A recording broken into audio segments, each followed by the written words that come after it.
예, 여러분 반갑습니다. 빰! 어반입니다. 오늘은 제가 아마 한국에서 올리는 마지막 유튜브가 될 것 같습니다. 다음에 뭐 유튜브나 라방을 하게 되면 보라카이에서 하게 될 확률이 굉장히 높은데, 그래서 요걸로 뭐가 조금 자극적인 얘기들 좀 많이 해서 이걸로만 계속 얘기하려니까 나도 좀 피곤한 거야. 재미도 없는 것 같고. 그래서 뭐 늘상 제가 좋아하는, 오늘은 약간 미지근한 얘기, 자본사회에서의 그런 뭔가 계급사회에 대한 얘기를 한번 해볼까 합니다. 빠세. 여러분들이 해외 나가서 만약에 여러 인도 사람들을 만나게 되잖아요. 그러면 굉장히 신기한 걸 경험하게 되는데, 그게 뭐냐면 분명히 인도 내에서는 이제 그 카스트 제도가 없어졌잖아요. 근데 여러분과 만나고 이렇게 살짝살짝 인사를 할 때 그 인도 사람들이 어느 정도의 그런 계급에 속하는지 느낌이 와요.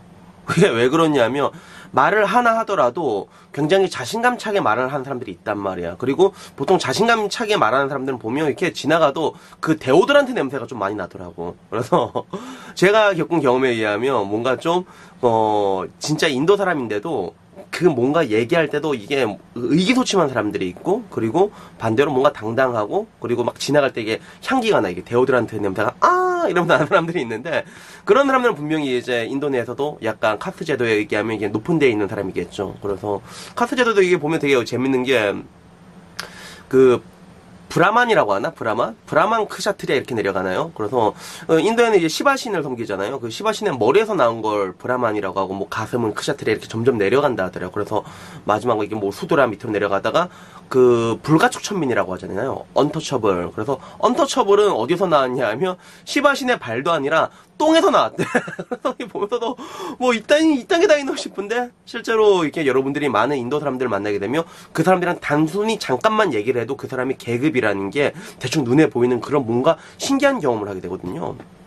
그래서 저는 이게 맨 처음에 신기해갖고 제 친구 황 과장한테 얘기를 했어요. 황 과장도 실제로 원래 일을 할 때 그런 인도나 이런 데 가가지고 슈퍼바이저로 이렇게 일을 좀 오래 하다 온 그런 경험이 있거든요. 그래서 자기도 이제 이해를 하는 거야. 뭐 인도 사람들은 보면 바로 티가 난다고, 잘 사는 애들은. 그 얘기를 하는데, 근데 그 다음에 했던 말이 뭐였냐면, 근데 뭐 카스트 제도가 문제가 아니라 자본사회가 뭐 하나의 그런 계급사회가 아니냐, 이렇게 얘기를 하더라고요. 뭐 곰곰이 생각해보니까 맞는 말이더라고요. 어떻게 보면 자본사회라는 것 자체가 하나의 그런 암묵적인 계급사회이기도 하더라고요. 그러니까 여기 계급의 척도가 되는 건 일반적으로는 자본사회다 보니까 생산력에 비례해서 그런 것들이 생기게 되는 것 같아요. 물론 어렸을 땐 그런 게 없죠. 초등학교, 중학교, 고등학교, 심지어는 군대를 가도 전부 다 똑같잖아. 머리 빡빡 밀어놓고. 근데 이런 것들이 언제부터 이게 딱 눈에 보이기 시작하냐면, 군대 전역하고 사회 딱 초년생 딱 발 디디면 그때부터 뭔가 신분의 차이가 알게 모르게 느껴진단 말이에요, 그게.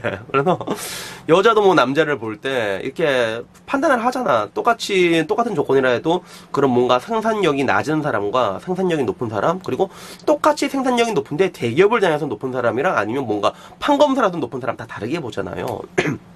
물론 이것들이 꼭 생산적으로 가진 않지만서도, 생산력으로 비례하진 않지만서도, 뭐 그렇지 않더라도 그게 뭐 사람마다 자기만의 기준이 있잖아. 뭐 누군가는 이제 돈 진짜 얼마 못 벌어도 키 크고 잘생긴 사람을 더 이렇게 고귀하게 이게 칭송하는 사람도 있잖아. 그러니까 뭐 사람마다 뭐 각자의 기준이 다른 것 뿐이지만, 결국에는 전 그렇게 생각해요. 사람이란 동물 자체는 제가 항상 늘상 말하는 대로 저는 누구보다 차별을 굉장히 좋아하거든요. 근데 나만 좋아하는 게 아니야. 여러분들도 다 좋아한단 말이야. 알게 모르게 누군가를 이렇게 차별하고, 그런 것들이 행동으로 굳이 이제 이렇게 이 천박한 것들이 이렇게 나타나지 않더라도 여러분들이 바라보는 시선이라던가 아니면 묘하게 이 사람을 대할 때의 행동에 대해서 친절함이 묻어나느냐 안 나느냐, 그런 것들이 알게 모르게 다 이렇게 묻게 돼 있다는 것들이죠. 그러니까 결국에는 이런 관점에서 보게 되면 그런 이 땅의 자본사회 자체가 하나의 그런 계급사회라 볼 수 있는데, 근데 곰곰이 생각을 해봤어. 이 자본사회에서 가장 완벽하게 계급사회가 정착되는 집단이 하나 있거든요. 그래서 그게 뭘까 생각하니까 그게 군대더라고요. 그래서 제가 군대에 갔을 때 주경화 선임하사라고 있었어요. 그래서 경화 형이랑 나보다 나이가 한 살 많았던 걸로 기억을 해요. 근데 저는 이 경화 형이 진짜 무서웠거든요. 뭐 지금이야 형인데 그 당시에는 내가 이제 이병 갔을 때 그 사람은 중사였으니까, 주경화 선임하사였으니까. 근데 그 사람이 어떤 스타일이었냐면, 되게 잘생겼어, 사람이. 되게 잘생겼고, 되게 몸도 되게 좋아. 그래서 그 당시에 해군 중 사람이 이제 장기복무도 됐고, 어떻게 보면 마창진에선 최고의 1등 신랑감이었거든요. 그리고 실제로 뭐 장가 갔다는 얘기도 들었던 것 같아. 그리고 되게 잘생겼어, 사람이. 근데 무서웠어. 내가 뭔가 이렇게 얘기를 하다가도 이렇게 뭔가 얘기하다가도 뭐 하나 이제 딱 하면 이래서 그 바로 딱 좋은 사람 있잖아요. 뭐 하나 내가 조금만 딱 정해놓은 선을 조금만 이탈하면 그때 바로 개같이 좋은 사람 있잖아. 약간 그런 스타일이었는데 근데 내가 되게 웃겼던 게 그 당시에 주경화 선임 하사가 있었는데 이 사람 중사인데 지나가는 하사들이 전부 다 야 경화 이러면서 막 존나 갈구는 거야. 경화 형을. 그게 뭐지? 내가 한참 동안 몰랐지. 나중에 알게 된 게 군대라는 것들을 지배하는 시스템의 근간은 뭐냐면 끝발이라는 게 모든 것들을 지배하더라고요. 모든 군인은 입대와 동시에 군번을 부여받게 되거든요. 그리고 이 군번을 부여받게 되면 이 군번이란 게 딱 이게 차면서 올라가면서 점점 그만큼 권력이 강해지게 됐어요. 이걸 끝발이라고 얘기하거든요. 경하형 같은 경우는 ADI 출신이었어요. ADI가 뭐냐면 그 해군 기초군사학교 가게 되면 이게 모자 이게 각진 거 쓰고 애들 겁나 갈구면서 훈련시키는 사람들이 있단 말이야. 근데 그게 일이 좀 되게 빡시거든요. 그래서 ADI 이렇게 딱 해서 차출당해서 이렇게 1년 뺑이 돌면 진급을 빨리 시켜줘요. 그래서 어떻게 보면 중사를 되게 빨리 단 그런 케이스였던 거죠. 사람의 마음속에 약간 그런 게 있잖아요. 뭔가 남이 나보다 잘 나가고 이러면 뭔가 좀 끌어내리고 싶은 그런 게 있잖아. 질투심 나고 샘도 나고 막 그렇잖아. 배도 아프고. 근데 군대에서는 이거를 합법적으로 갈구는 게 가능한 거지. 내가 이 사람이 나보다 계급이 중사고 난 하사야. 근데도 얘 군대 입대한 시기가 나보다 늦잖아. 나보다 끝발 없는 거거든. 그러면 겁나 갈구는 거야. 그런 이유로 저는 그 경하형이 갈굼당을 좀 되게 많이 봤거든요. 별거 아닌데 막 갈굼 허건을 당하더라고. 그래서 어떻게 보면 이제 경하형이 약간 기분 나쁘다고 경하형 나한테 와서 또 뭐라고 했단 말이에요. 그럼 아직도 내가 빡쳐가지고 경하형 혹시 이 얘기 보고 이제 나중에 연락 오면 아 나 그때 이제 만나면 따져야지 그래서 뭐 이제 뭐 만나면 뭐 있냐고 그때 나한테 와 그랬어요 이러면서 이제 걔 지랄 연병 들 건데 어쨌든 그게 중요한 게 아니라 결국에는 군대라는 시스템이 보면 완전히 그 끝발이 다 집에서 다 돌아가는 그런 구조가 돼 있거든요. 그럼 맨 처음엔 난 몰랐었지. 그럼 나중에 나도 군대는 계급 사회니까 계급이 높은 사람이 장땡인 줄 알았는데 그게 아니었던 거야. 심지어는 그 당시에 우리 배에 하사 13호봉이 있었어요. 하사를 13년 한 거야. 그 사람이 왜 하사를 13년 했는데 진급이 안 됐냐면 음주운전을 하다 딱 걸렸거든요. 그래서 군대에서는 뭐 하나 사고치다 걸리면 진급이 계속 누락이 돼요, 이게. 근데 그 군생활 계속해서 13년을 이렇게 하고 계시는 분이 계셨는데 이분 내가 이름은 못하겠다, 말 못하겠다. 근데 너무 유명하신 분이라서 뭐 해군 생활 하신 분은 알 수도 있어, 웬만한 사람들은. 근데 하사 13호봉이면 어느 정도냐면 보통 해군 들어가게 되면 맨 밑에 있을 때 직별사, 그 다음에 선임하사, 그 다음에 직별장 이렇게 올라가게 되거든요. 각각 계급이 하사, 중사, 상사 이런데 상사 중에서 이렇게 계급 빨리 단 사람이 있었거든요. 그 당시에 내연장이었나 그랬을 거예요. 내연장한테 막 반말하는 거야. 막 그래갖고 보면서 되게 깜짝 놀랐는데 이게 더 놀랬던 건 뭐였냐면 나도 이제 그 생활에 익숙해지다 보니까 배 같은데 제가 배를 타다 보면 배에서는 행사 같은 걸 좀 한 번씩 하거든요. 배에서 행사를 하면 이제 많은 사람들이 오게 되겠죠. 뭐 함장님, 부장님부터 이렇게 딱 오게 되면 와이프 분들도 이렇게 오시게 되는 거야.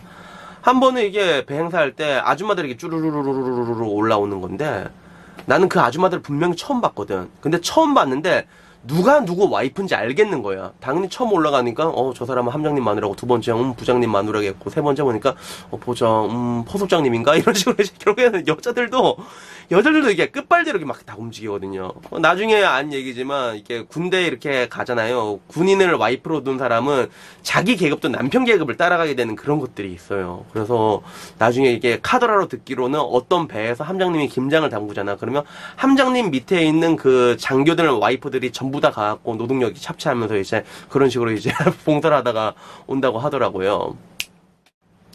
노블리스 오블리주라는 말 다들 한 번씩 들어봤을 겁니다. 직역하자면 귀족은 의무를 갖는다라는 뜻이거든요. 이게 14세기 그 100년 전쟁 때였는데 그때 영국이 프랑스를 침공을 했거든요. 그때 칼렛이었나? 여기서 뭐 저항을 했죠. 저항을 하다가 결국에는 칼렛에서 항복을 하게 되는데 그때 이제 영국군 입장에서는 야 너희들이 그동안 계획인 게 있지 않느냐. 그래서 너희들의 시민의 안전을 이렇게 약속받으려면 누군가가 책임을 져야 된다. 내일까지 6명 나서 뒤져라. 이렇게 얘기를 했는데 그때 그 당시에 그 칼렛의 가장 부자한 사람이 내가 뒤지겠다 이렇게 딱 나가고 그 다음에 뭐 시장도 내가 뒤지겠다고 딱 나가고 그 외에 뭔가 사위 고위층 높으신 분들 6명이 내가 뒤지겠다 이러고 나가가지고 이것들이 역사가의 기록이 되면서 노블리스 오블리주란 말이 생기게 된 거거든요. 다행히도 이 6명이 죽진 않았다고 해요.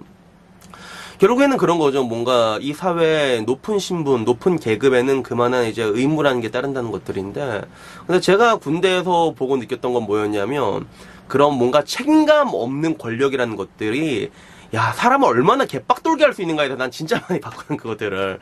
진짜 개판이야, 개판. 물론, 군대라는 사회가 진짜 특이해서 그런 게 더 심한 것도 있었는데, 근데 제가 살면서 느낀 바로는 대한민국 조직 문화 자체가 굉장히 약간 기형적인 것들이 있거든요. 군대도 엄청나게 유별나지만, 그렇다고 해서 다른 조직 문화가 안 유별난 건 아니란 말이에요.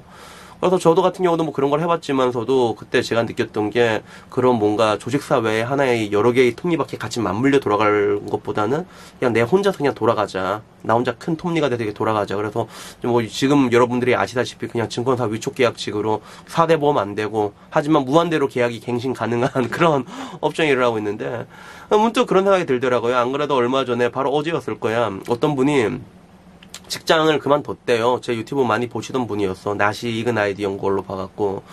근데 그런 분들이 제법 많아요. 그리고 그 이유도 나도 공감이 돼. 뭔가 대한민국 조직사회라는 게 그 책임감 없는 권력을 휘두르는 사람들이 굉장히 많잖아. 그래서 그럼 문득 오늘 그냥 뭐 주저리 이렇게 한번 얘기를 해봤습니다.